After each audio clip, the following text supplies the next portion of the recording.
Hello everybody and welcome back to my channel. Today I'm going to be playing around with making a mosaic plort from the game Slime Rancher. Slime Rancher, I've been playing it for a long time, since it was an alpha, and it's now on version 1.0, I think? I'm not sure. Anyways, it's a really fun game. If you haven't heard of it, go check them out. They're on Steam. I think it's like $15 or $12, or it might be higher since the new versions came out, but I got it a long time ago. But I'm going to be playing around with trying to create one of those. And I'll just talk about the game a little bit since I'm here. Since you don't want to hear me ramble about anything else. I think that the mosaic slimes, and if you don't know what I'm talking about, just look it up. They're very cute. Are my favorite simply because of all the colors and that they set things on fire. So it's nice too.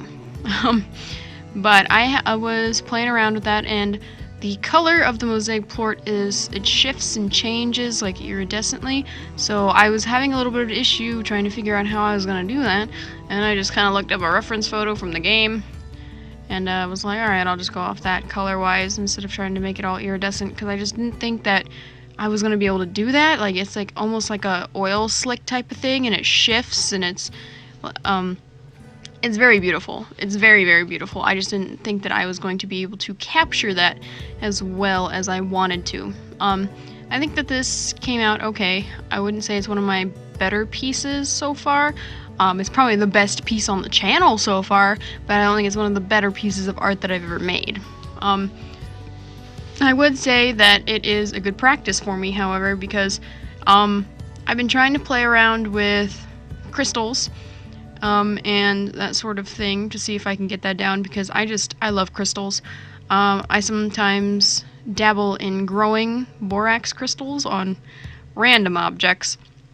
I grew pink borax crystals on a fake lemon and a baby shoe, and I grew some on a bone. I think it was a coyote femur bone, and I have a bird skull that I want to do some green, like minty crystals on, and yeah, it's just cool. I've grown some sugar, some rock candy that my sister ate, because she was like, "Sister, what's rock candy?" And I told her, "Kid, you've eaten rock candy, you know what it is." She's like, "I don't know what it is." So I was like, "Fine, I'll just grow you some." And I grew it, and it was vanilla, and it was okay. It was like a light purple. And then I went out and bought her some lemon and some watermelon. Be like, "Here's the actual, like, here's the good stuff, kid. Here's the stuff that I grew up on eating. Not whatever garbage I'm trying to feed you." So, she appreciated it anyways. She liked it.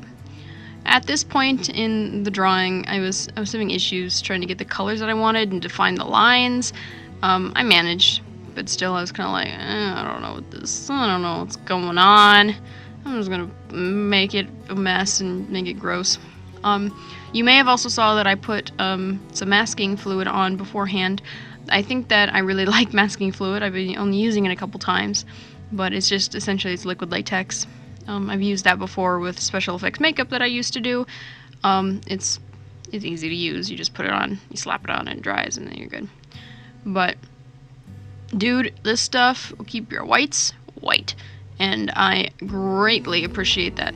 I also was playing around with how much color, if any, it would pull off if I put it on top of a color recently, and actually it doesn't pull a whole lot of color off. So if you wanted one of your colors to stay exactly how it is while you put other colors on top, then you could theoretically you can put masking fluid on top of a color, and it should stay that color if it doesn't get just a little bit lighter.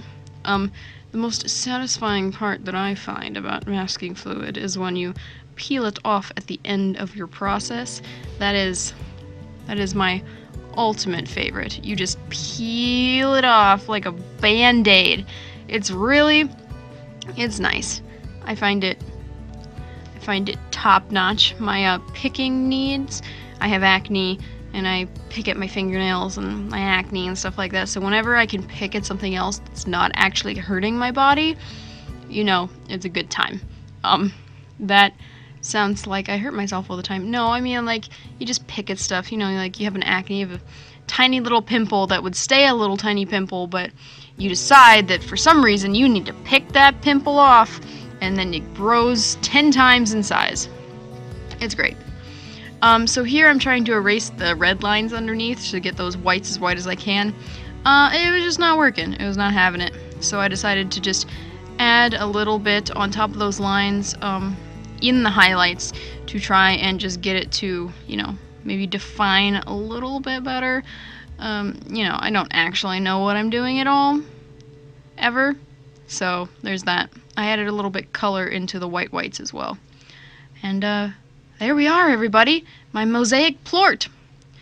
I hope you guys enjoyed this video. If you did, leave a like, subscribe, comment something down below I should paint or draw or whatever, and, you know, getting to the end of the video, so I gotta wrap it all up and do a big old message or something.